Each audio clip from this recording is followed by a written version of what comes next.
Welcome to Sherlock Holmes and the Vanishing Thread. This is Chapter 1, titled The Package at Baker Street, from an original Sherlock Holmes mystery written by A.D. Graham and narrated using an AI voice. Settle in and return with us now to Baker Street. Chapter 1, The Package at Baker Street. It was upon a January morning of uncommon stillness that I found my friend in one of those intervals of perilous idleness which come upon him between cases.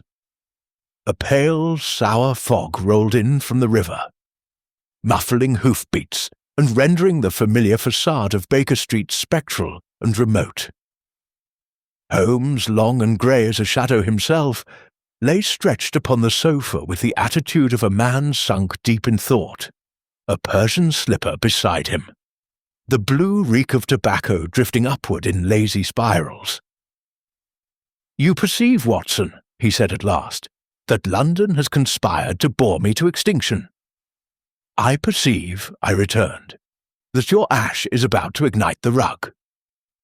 He smiled faintly, flicked the ash aside, and began to toy with the violin lying near at hand. "Music, my dear fellow, is the only anaesthetic for a stagnant brain. Were the city not so infernally respectable this week, I should prescribe a robbery or two to restore circulation." The familiar double tap of Mrs. Hudson's knuckles interrupted him. She entered bearing a brown parcel, bound with black ribbon. "Left just now, Mr. Holmes. A gentleman in a great hurry, no name given." Holmes sat upright with that sudden elasticity which always reminded me of a coiled spring released. "Ah, Providence repents of her neglect." He sniffed delicately. "Camphor, burnt oil, and silk." He slit the wrapping.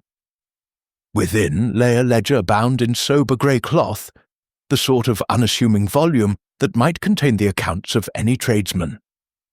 Yet, across the spine, a single hair-fine thread of crimson silk had been sewn, slightly askew. Holmes drew in a breath of quiet satisfaction.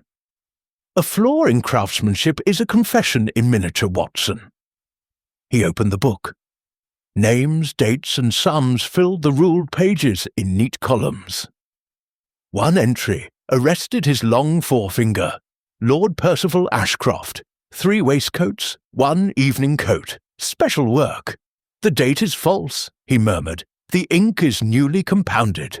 Whoever wrote this wishes us to believe it ancient while leaving the scent of modern forgery."